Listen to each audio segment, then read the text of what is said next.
Now, it is my pleasure to welcome Sue Becklenburg, President of the PATH International Board of Trustees. Sue? Thank you, Kathy. Welcome, everybody. I'm disappointed that we're not all sitting in St. Louis, my original hometown, but at least we can be here and we can do this together. So I would like to officially call the PATH International 2020 membership meeting to order. And to get the show on the road, to start right off, I will turn it over for the approval of the minutes from last year to Brandon Momini, the secretary. Brandon? Hello, everyone. Thank you all for being here and joining us. And I'll echo Sue by saying I'm sorry that we're not together in person and able to see each other face to face. The minutes were distributed by email in advance, but as Kathy mentioned, if you look at the handout section, there is a copy available to download. So at this point, I'm going to ask for everyone to take a look, if you haven't already, and let us know if there are any corrections to the minutes. How you're going to do that is to put your correction in the questions section that is located on the pop-up. So I'll give it a couple minutes for that, and then we'll move on. Brandon, we have a request to repeat the instructions, please. Sure. So we are reviewing the minutes, and if you have any issues or any proposals for corrections to the minutes, please type them into the question section. You should have some chat box or pop-up that allows you to ask questions. All right, Brett, do we have any proposed corrections or any other signs of life there? We do not, no. All right. In that case, I will move to accept the minutes, and I will call for a second. This is Shannon Middleton. I second. All right. And at this point, Devin, could you please put up a voting poll? And the poll should ask, do you approve the motion to accept the minutes from the November 10th, 2019 annual meeting? This is a bit on the honor system. Only members should vote in this. We saw earlier from the previous polls that the majority of people are members, but if you're not a member, please go ahead and do not vote in this poll. All right, it looks like voting has stopped, so we will go ahead and close that poll, and I'm sharing the results real quickly for you. Great. With that, the minutes are approved. My job here is complete for the time being, so I will pass this back to our president, Sue. Thanks, Brandon. So next on our agenda is the annual President's Report. So much in our world has changed in the last 12 months.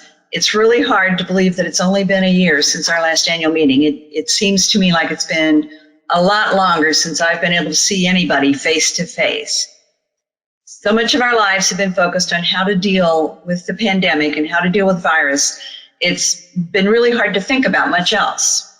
I want to give kudos to all of our members and our centers that have focused so hard on finding ways to continue to meet the needs of the participants and their families through this. All I can do is call it a mess. Also, to the PATH International CEO, Kathy Alm, her leadership team, and the entire PATH International staff, who have also found amazing ways to continue to support our members and our centers in their struggles. All of you have my undying respect. However, it's also worth remembering that the virus has actually not dominated our entire year. This has only just been the second half of this last year. So let's not overlook all the things that, as an association, we accomplished together this year, not related to that virus. Some of these things are, we implemented an update of the strategic plan, including new PATH International mission and vision statements that more accurately reflect who we are today. We implemented the new Certified Therapeutic Riding Instructor, CTRI, credential. Almost 2,500 registered level instructors have converted to the CTRI. We've had our first 9 successful candidates newly accredited as CTRIs, and at last count, 33 more are in process. Thanks to the quick actions of our CEO, and I mean quick, this was like overnight action, and her leadership staff mid-year, the financial position of the association is still very stable in spite of the impact of the pandemic. More detail will be coming about that, I'm sure, in the Treasurer's report. We have implemented a new database that better meets the needs of our members and has provided enormous efficiencies to the staff that have to manage all that data. And coming soon, the Board of Trustees recently approved the proposal to completely update the current website and the software needed to operate it. Yes, I'm hearing the cheers in the background. It's going to make it much easier to maintain and update accurate information in a timely manner, and it will be searchable.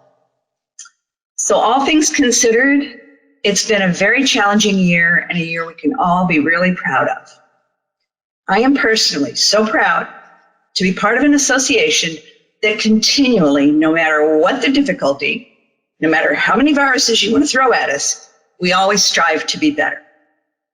So on that, I would like to introduce Kim Bergeron, Governance Committee Chair, with their annual report and the election results.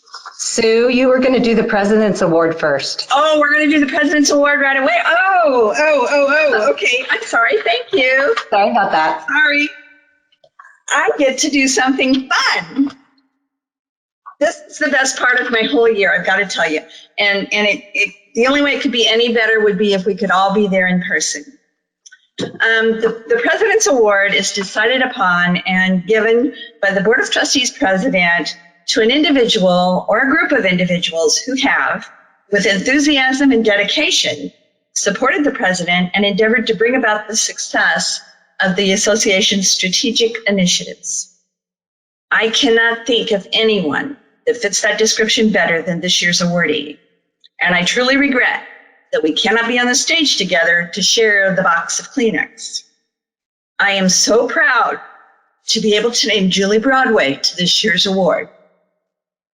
Among her many accomplishments, she holds a double major from the University of North Carolina, an MBA from Weems Graduate School at Meredith College, and an advanced nonprofit leadership certificate from Duke University. Her career spans 30 years of leadership in both for-profit and nonprofit businesses, including serving as the executive director of the American Morgan Horse Association and American Morgan Horse Educational Charitable Trust for 9 years, and for the last 4 years as the president of the American Horse Council. In addition to all of those weighty responsibilities, she has found time and treasure to invest heavily in the success of PATH International. Just a few of the accomplishments from the many, many hours she has invested in our association.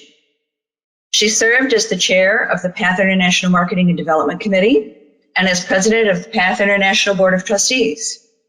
She is an active member of the Society of Visionaries, and for 6 years led the annual Visionaries events, frequently in costume.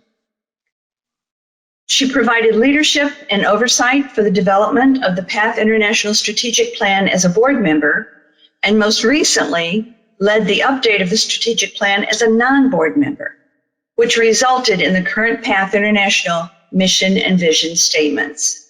That was no small task. And she is here today in support of the 2020 PATH International annual meeting. We have to admit, Julie, Kathy and I lied to you just a little bit to be sure that you would be here today. You don't really have to give a report today. So, Julie, if you would please turn on your video and unmute yourself, we would love to hear a few words from you. So hi everyone, and thank you Sue and all of the board for this award. It's been my honor to work with you for the last number of years, and I did all this research to prepare myself for this presentation. So, if you really want to hear about it, I'm happy to talk. But thank you so much. I really appreciate it. I'm quite proud of the work we did on the strategic plan. I'm thrilled with the terminology work that has happened and just a number of initiatives that that you guys have been able to accomplish despite the pandemic. So kudos to all of you and thanks. And Julie, here's your plaque. In Denver with you. It'll get to you, I promise. No worries. Thanks so much, Jilly, and thank you so much for your continuing dedication and support for PATH International. So now I really do get to turn it over to Kim Berggren, Chair of the Governance Committee, for our election results. Thanks, Sue. Twice, I thank you. All right, so they've left me in charge of the governance this past year, and so now I get to tell you guys how this voting process works and introduce you to our new trustees and our new region members, region rep members. So like you see there on your screen, all of the votes are received and recorded at the administrative offices in, not in Denver exactly, but close nearby at Westminster. And then the ballots had to be distributed on August 30th and were returned no later than September 30th.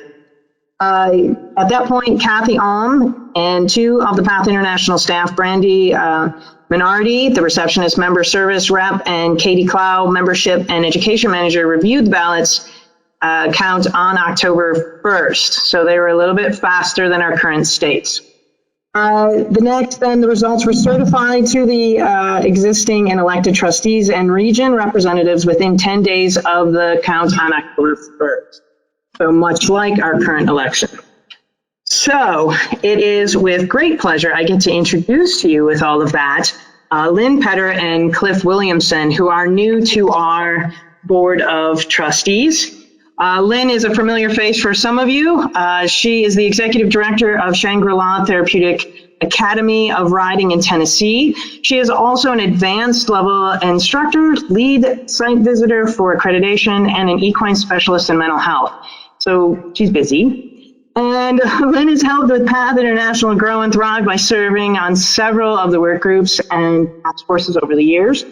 We couldn't count that high. I ran out of fingers. So, and Lynn has been a member since October 2nd of 1979. And if you use new math and old math, that is 41 years a member. She is also a lifetime member of PATH International. So thank you, Lynn, and welcome. Cliff Williamson is a new fresh face. Some of you may have seen him last year at the conference. Cliff Williamson is the Director of Health and Regulatory Affairs for the American Horse Council, based in Washington, D.C. Way to live in a tough spot. For the past year, Cliff has been serving on the PATH International Governance Committee, bringing his knowledge and expertise as an administrator and as an advocate for social, economic, and legislative interests of the equine industry. So with great pleasure, thank you and welcome, Cliff, to the Board of Directors. All right, so this year was, every year there is either even or odds. It is a 2-year commitment as a region rep. So this year was the even years. So we'd like to welcome and thank Major George W. Haffendorf, U.S. Army retired, Region 2, Aviva Vincent, Region 4, Erica Berg, Region 6, and we have Jen Donahue, Region 8, and Kristen Marcus, Region 10. I'd like to thank all of you for volunteering to put your names into the hat. The membership voted on this in their regions, and this is a voted upon volunteer situation.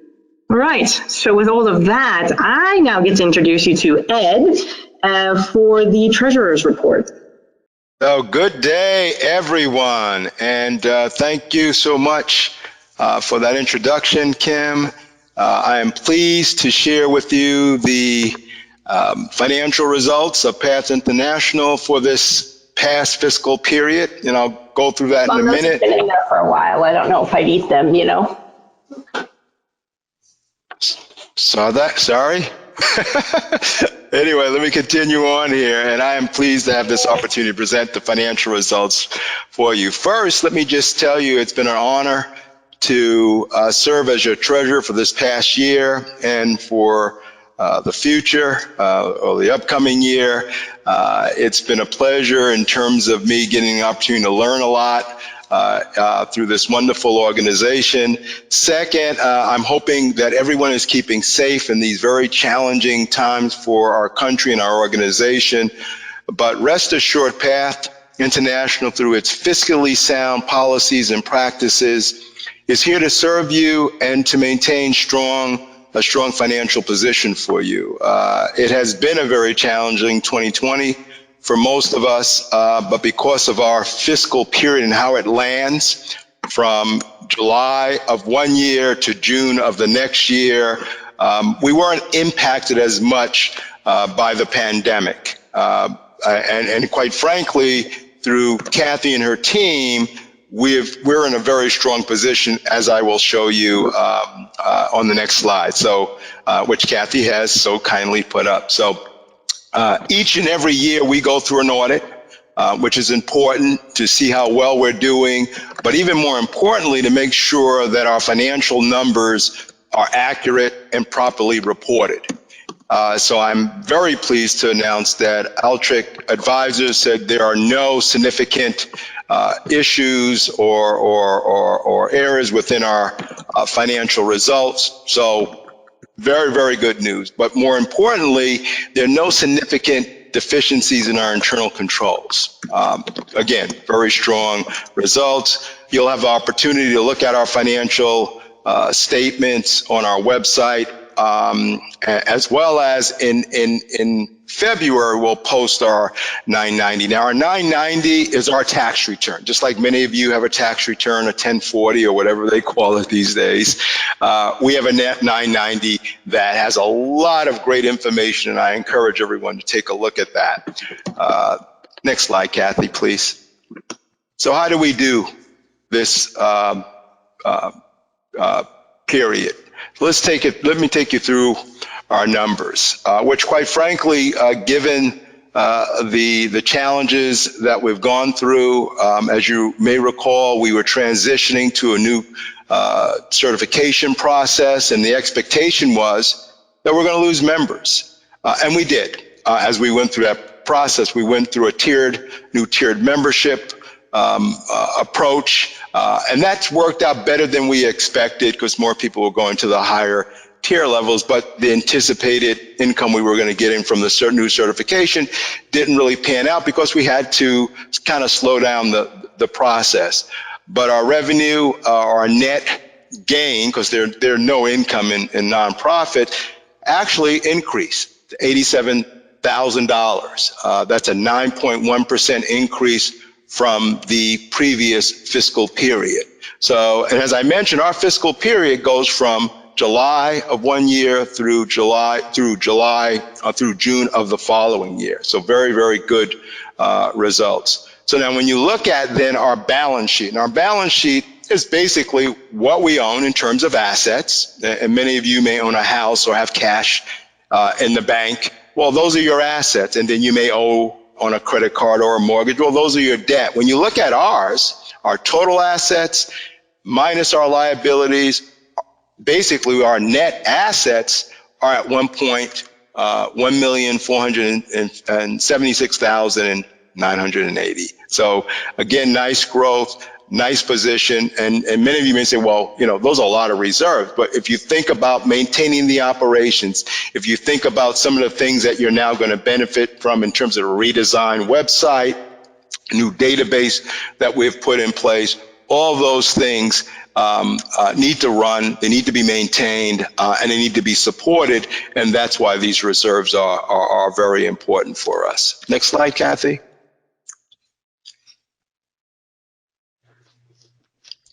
So what were the sources? There you go. So what were the sources of our revenue? Where are we getting our money from?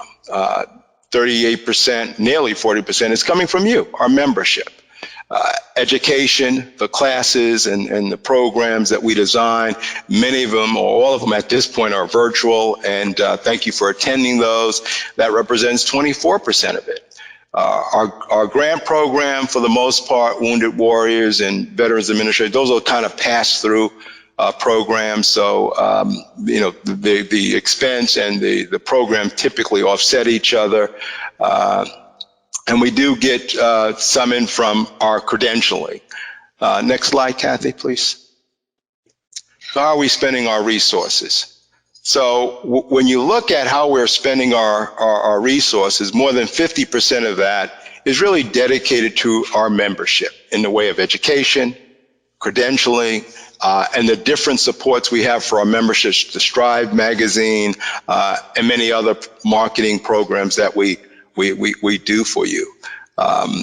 Supporting our regions and our different conferences, all of that is centered around supporting you as a membership. And one of the things that's important when you look at our expenses, you'll see that administration is only 11%. Well, that's a high standard within the industry, and you really want to be spending no more than 20% of your resources on admin activities. Now, admin activities are important, but you don't want to spend your resources. You really want to push it down towards your programs. And we're at 11%. So we're really only spending, we're spending almost 90% of our resources on our programs, which is great. Next slide, Kathy. So this is a great slide, and it's important because it's showing our net assets, and I explain and define that is what we have, kind of sitting in the bank, if you will. Some of that's also tied up in what we call fixed assets, such as furniture, fixture, office, all those types of things, but a big chunk of it is cash. Well, that's important because you never know when your revenue streams are going to stop or be interrupted through some sort of activity like we're going through now in terms of the pandemic. So as you may recall, I mentioned early on that we kind of bypassed the pandemic because of how our fiscal year ended. Well, as we start to approach 2020 and 2021, our new fiscal period that we're entering, we're going to find challenges there. So it's important to have those reserves just in case there's a slowdown in revenue so we can continue to serve you and our members in an effective and efficient way. So you can see that nice growth. Next slide, Kathy. So just to kind of pull it all together, we've had a good, strong, fiscally sound year. Our net assets continue to grow, which is important. We want that to continue to happen. Our spending on administrative activities is well within standard. In fact, it's better than standard, which is great. And very importantly, the way we manage our financial records are in accordance with what we call generally accepted accounting principles. So, and basically, that's the standard that you want to be at.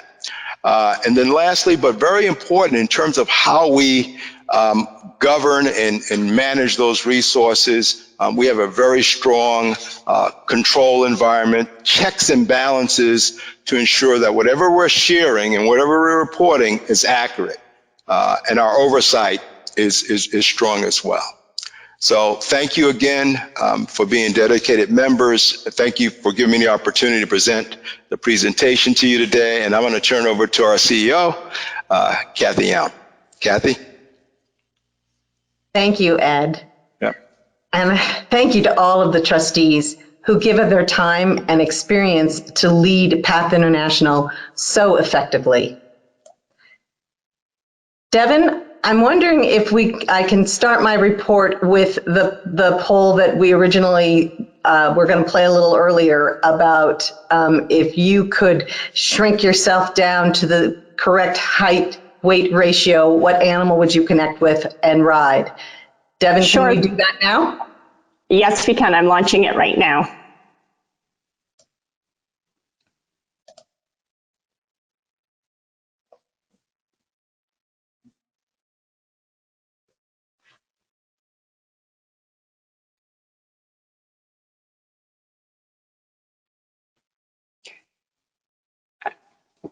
Kathy, we still have some votes coming in. I think people are taking a minute to decide. It's a tough question. Ed, we did have a question from Jenna, wondering what examples of our net assets are, what are some examples other than office equipment? Okay, so some examples would be cash that you have in the bank that's in your checking account or savings account. If you have pledges from contributors and they have yet to give you that money, well, that's considered a receivable. That's money that's owed to you or owed to the organization. That would be another asset besides what we call furniture, fixture, and other machinery type of equipment. Those are your classic ones. There are some others that are more accounting related, such as if you pay your insurance ahead of time.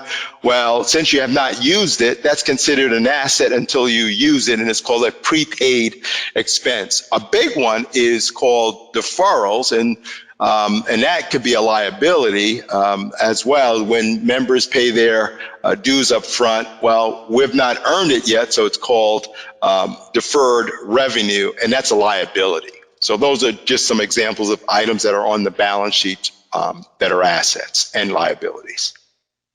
Thank you, sir. You're welcome.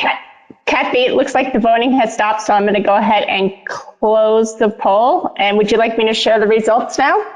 Yes, please.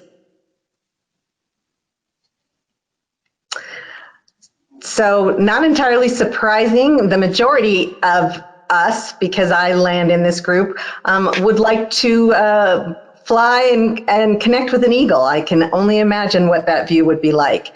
I also have to say, however, that I would also land in the 7% squirrel group only because I have a special affinity for squirrels because they hang out on my outside my office window and outside in my backyard. We had 16% jaguars, 12% kangaroos, and 1% wanted to ride a mouse. So thank you, Devin, for sharing those poll results. And Ed, thank you for your report. I want to emphasize that part of why and I know Ed mentioned this, but part of why we've been building up our reserves so much is because we bought a new database, which we haven't entirely paid for yet, but in order to pay for the new database and for the website, two tools that I really hope make your membership experience that much better. So now to my report. My report for this annual meeting is going to be a little bit different this year, partly due to time, but mostly due to the pandemic, which I know has been dominating our thoughts and actions for the last 10 months. And next slide. Had to say it to myself. I don't know about you guys, but I get squirreled when I get a text. And so I apologize because I don't know who, but someone just texted me. And so I stumbled there for a minute. Okay, back to my report. I'm going to start with the impact that COVID-19 has had on our members and the organization.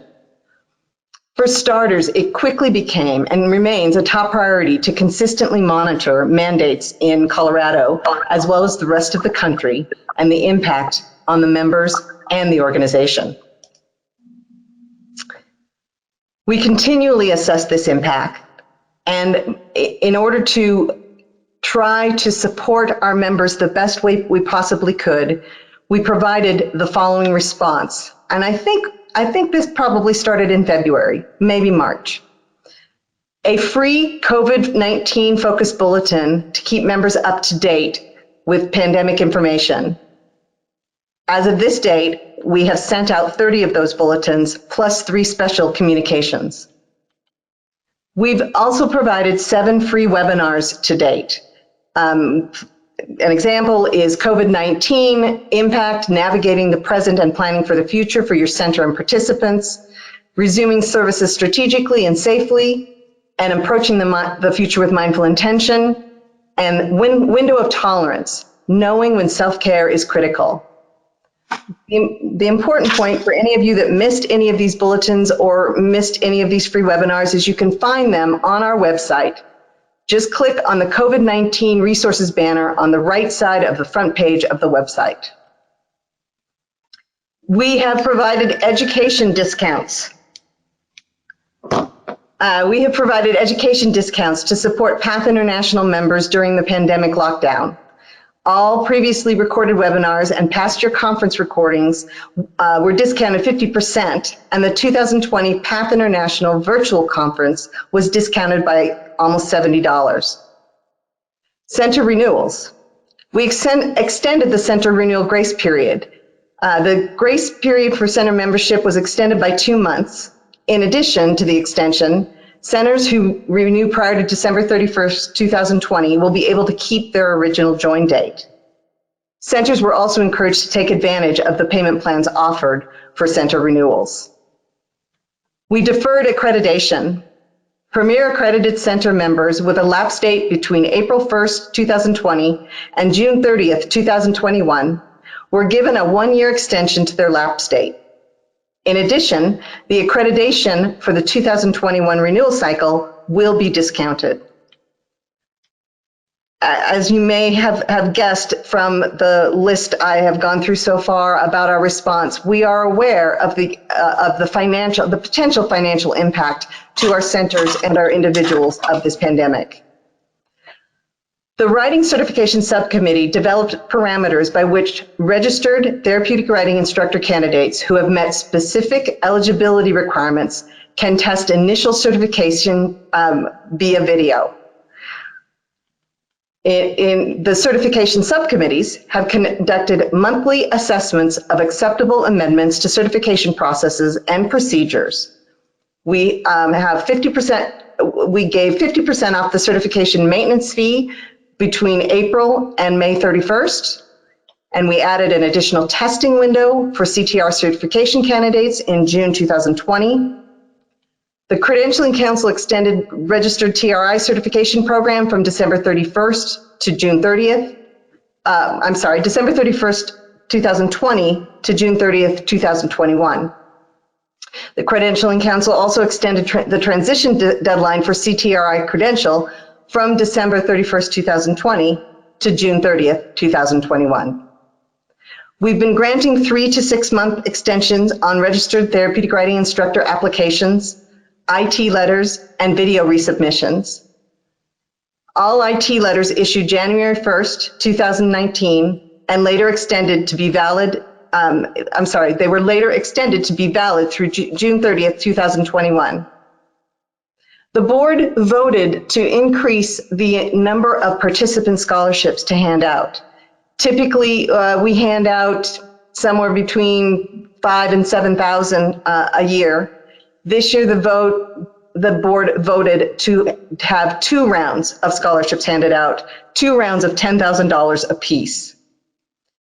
That $10,000 disbursement paid for 28 recipients to receive equine assisted services.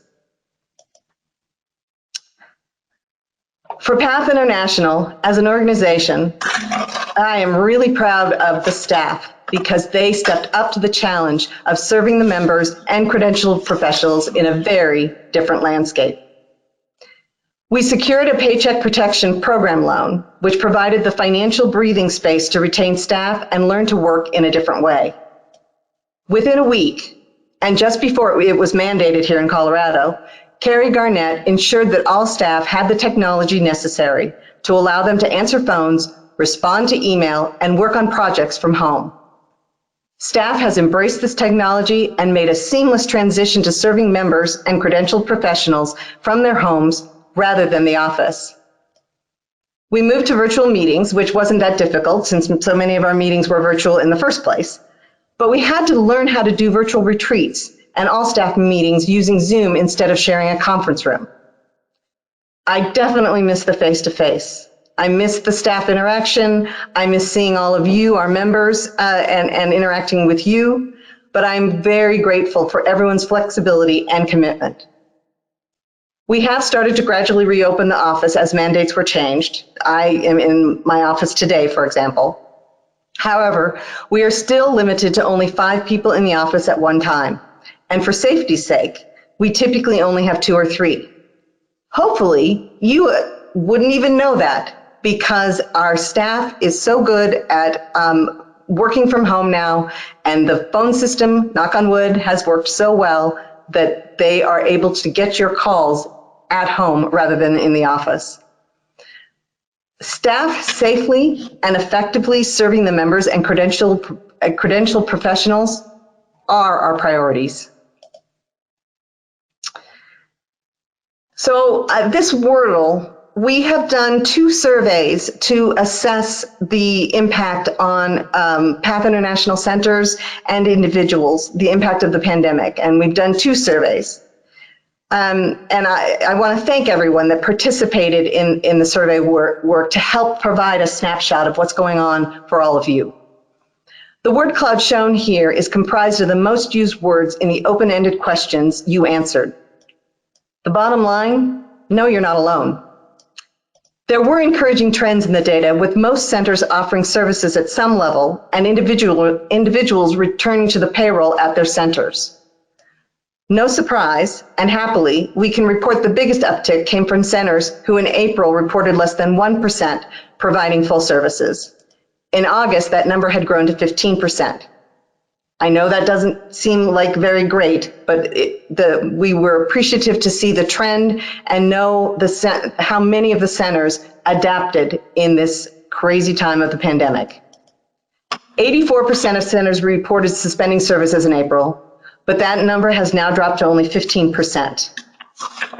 80% of centers are operating again with with paid staff, and 52% report operating with full staff as per usual, up from only 27% previously. 85% have welcomed back volunteers. It's no surprise that centers are primarily concerned with safety for everyone, as well as the ever-important funding. Karen Province, lead center member representative in our office, also made 111 phone calls to the centers that hadn't renewed. She was unable to connect directly with 70 of those centers. Of the centers she did speak with, 11 had closed, but stated it was not due to COVID-19. It was not related to COVID-19. It was due to retirement, personal issues, and or challenges that began before the pandemic. 28 did not renew, but were still operating. Some had changed their mission. Some were no longer some were no longer interested in Path International financial, Some were no longer interested in Path International benefits, and some had financial issues. Again, not related apparently to COVID-19. Our center renewal rate has stayed fairly consistent from the previous years, although we are aware that we may see a bigger impact in 2021. Of those we talked to, the statistics remain the same to pre-COVID times. However, more centers than usual did not renew that we were unable to find out why. For individuals, the biggest and most positive data swings were in employment numbers corresponding with the center data. While 58% of respondents reported they are back to working on site, 33% still are working some remote hours. Centers have been very impressive. They've been very creative and resourceful with virtual programming, and we predict many centers will continue to provide this service in some capacity for the near future and beyond. Also, speaking to the resilience of individuals in equine-assisted services, despite these tough times, 92% of respondents plan to continue their involvement in equine-assisted services. Workshops and certifications. They were temporarily suspended at the beginning of April through May in observance and support of the increased number of extended shelter-in-place and stay-at-home mandates to mitigate the spread of COVID-19. They slowly resumed in June and continue to increase in frequency, with host sites and faculty evaluators ensuring extra precautions are taken to safeguard both participants as well as the evaluators as well as the host site. We have developed biosecurity guidelines for host sites and evaluators to follow to ensure safe delivery of on-site events. Region conferences and networking. Fiscal year 1920 took a hit because of the pandemic. During fiscal year 1920, 5 regions were able to hold their regional conferences.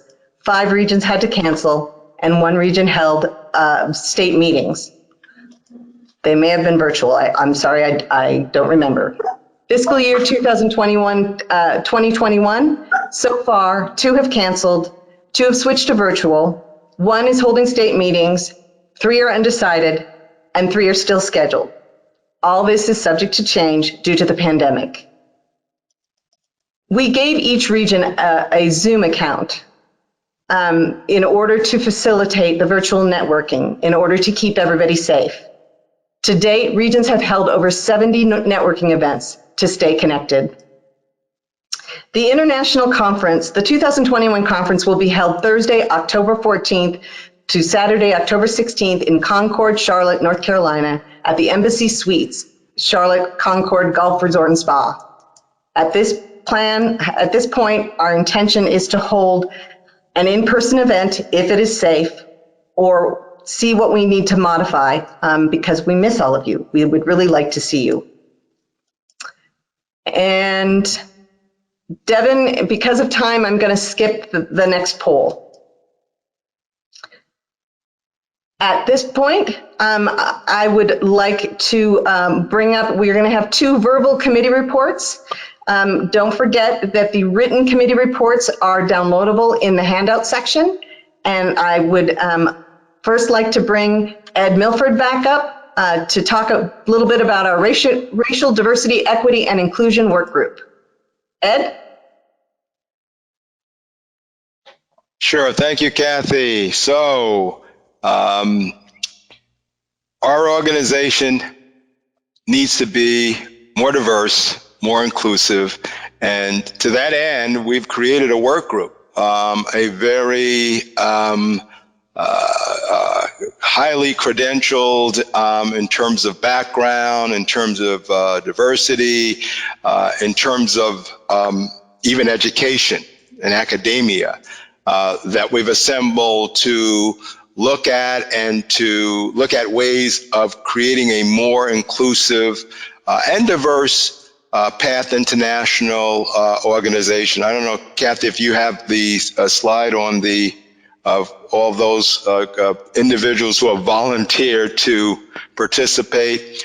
We have hosted or conducted 2 meetings, some really, really good, robust conversation and discussion. Our initial focus will be on BIPOC, which is Black, Indigenous, people of color, but we'll have a phase 2, which will be more inclusive or will focus on other marginalized groups. Look, I mean, take a look at our country, how diverse it is, take a look at our industry and where we're at and where Path is.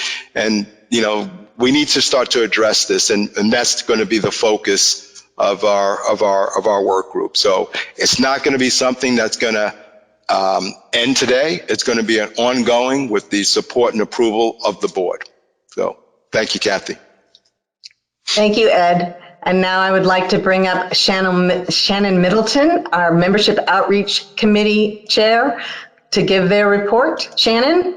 Hello, everyone. I'm Shannon Middleton, the chair of the Membership Outreach Committee. The Membership Outreach Committee is made up of the 11 region representatives. Your region representatives are Region 1, Sarah Bronson. Region 2, the outgoing representative is Maria Pekakonis. The incoming representative is Major George Pappendorf. Region 3 is Sherry Moore.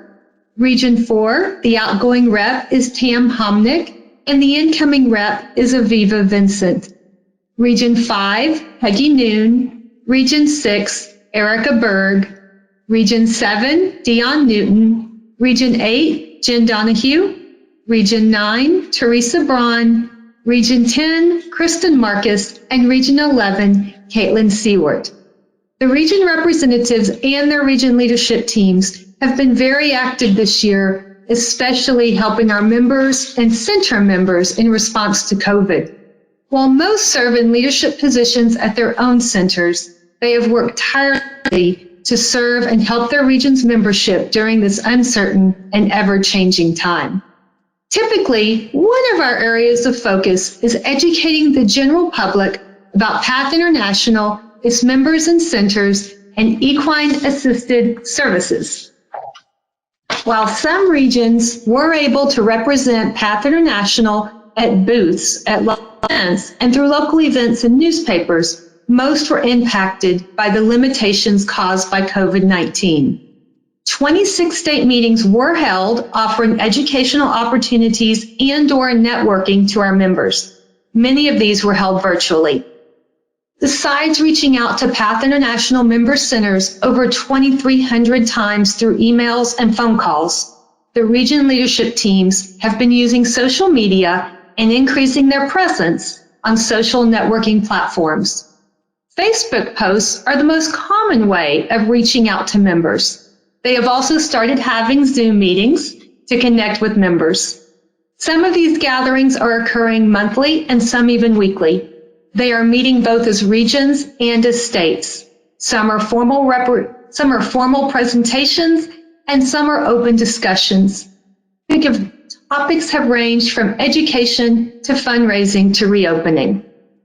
As the region leadership teams have been reaching out to PATH International members and center members, the subjects, questions, and concerns most discussed are, number one, COVID, including the challenges, reopening policies and procedures, fundraising, and creative programming. Number two has been CTRI. This includes members' challenges understanding the CTRI transition, candidates finding mentors for both TRI and CTRI, and members' concerns regarding being mentors to CTRI candidates. The third topic most discussed has been membership renewals for both centers and individual members. The Membership Outreach Committee would like to thank the PATH International Board of Directors, Kathy Alm, and the PATH International staff for their leadership, guidance, and support. If you haven't yet, please join your region's Facebook group. Please reach out to your region representative and your state chairs with your questions and concerns, and please share your celebrations also. We will be having networking opportunities following this annual meeting, and we hope that you will join us for important discussions on topics that are affecting us all. Thank you. And if there are any questions, please type them into the chat box. And I think I get to turn the floor over to Ross. Actually, I come back first. Oh, okay. I'm turning over to Kathy. Thank you. But no, Shannon, thank you for your report. Appreciate it. I'm going to go really quickly because I do realize that we're running over time.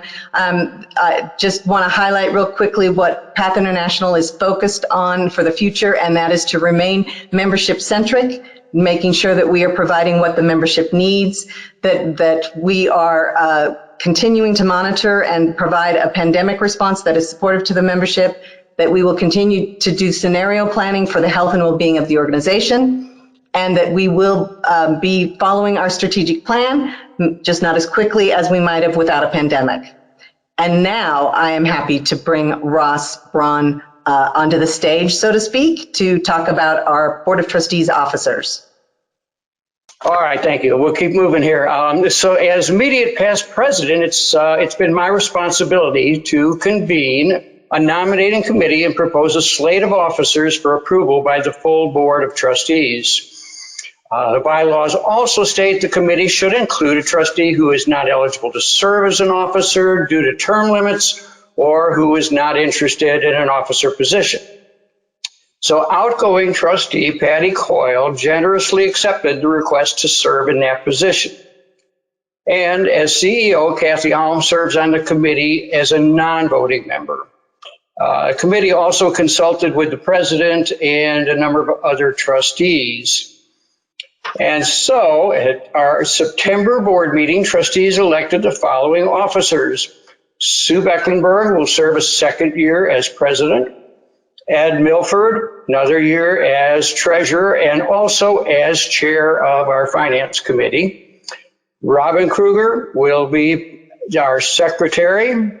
Brandon Montminy as at-large officer and chair of our governance committee. And for my last year on the board, I will serve as immediate past president. I need to add that and tell you that We're more than fortunate to have a superb leadership team consisting of 14 dedicated and talented trustees, very much receiving strong support and guidance from our dedicated and talented staff. And you just heard committee reports. We are also supported by a wonderfully dedicated and talented volunteer leadership in our committees, our councils, and our task forces. And so with that, all my thanks, and with pleasure, I will ask Sue Becklenberg to return to the virtual stage. Thank you, Ross. I'm not going to rush through this because this is not really sad, maybe bittersweet moment, but I think we have an outgoing board member who has done some amazing work. She deserves all of the thanks and attention and just thank you, Patty Coyle. Patty served on the board from 2014 through the current year. During that time, she has served as the board secretary and the governance chair. And in her time on the governance committee and under her leadership, the governance committee is charged with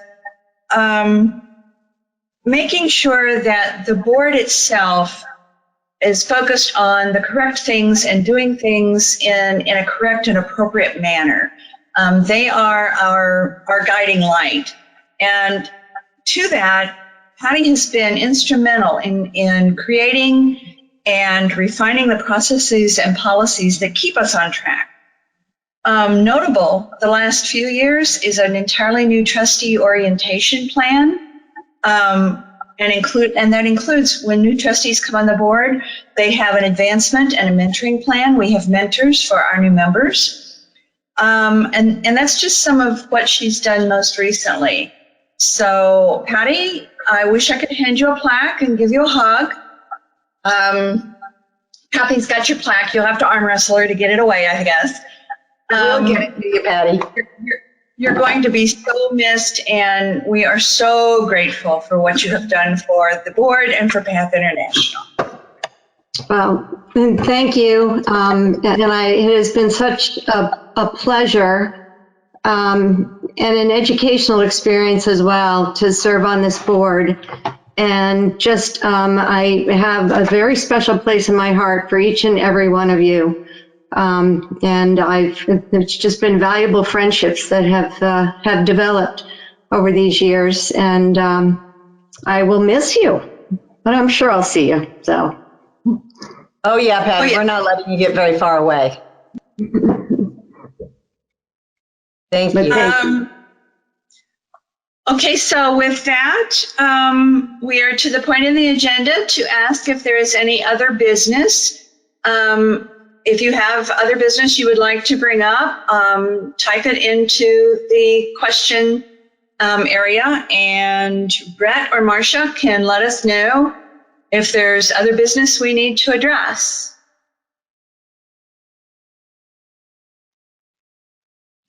And I will also take this opportunity to say, we'll give it a couple of minutes for the other business maybe to get typed in. As we do approach adjournment, and we're not there yet, but as we approach that, please don't log off. There will be, Kathy's going to take back over after we adjourn. She has some more housekeeping issues and some more information to share. Hi, Sue. The only question so far is from Meredith, and she was wondering when are we going to recognize our national award winners? Kathy, can you respond to that for us? I certainly can. There is an award program planning in the works, and we hope to announce a date and hold it within the next couple of weeks. Thank you. Anything else coming up? No, Okay, that looks like it's it. Okay, with that, I would entertain a motion to adjourn. This is Shannon Middleton. I move that we adjourn. Thank you all. Don't go away. It's back to you, Kathy. Thank you, Sue, and thank everyone for joining us today. For those of you that joined us late or had to step away for a moment or two, the recording of both this and the optimal terminology panel will be posted on our website in the next couple of days. Lastly, please join us for one of the networking sessions that have probably already started already. Topics include navigating certification education requirements, re-COVID-19, virtual fundraising, center reopening strategies, mental health and self-care, and optimal terminology. With the exception of optimal terminology, which I will be hosting with some of the panelists, all of the networking opportunities are hosted by your membership outreach committee. Please reference the document titled Networking Zoom Links in the handout section to locate the specific Zoom link for the different discussions. However, we will keep the broadcast running for a few minutes for you to access the networking document in the handout section, should that be easier for you. And now I am pleased to announce the winner of a free registration to conference that we really hope we're holding face-to-face next year. And that is Kimiko Kobayashi. And if Kimiko is not still on the line, that's fine. We will be tracking her down and making sure she gets her free registration.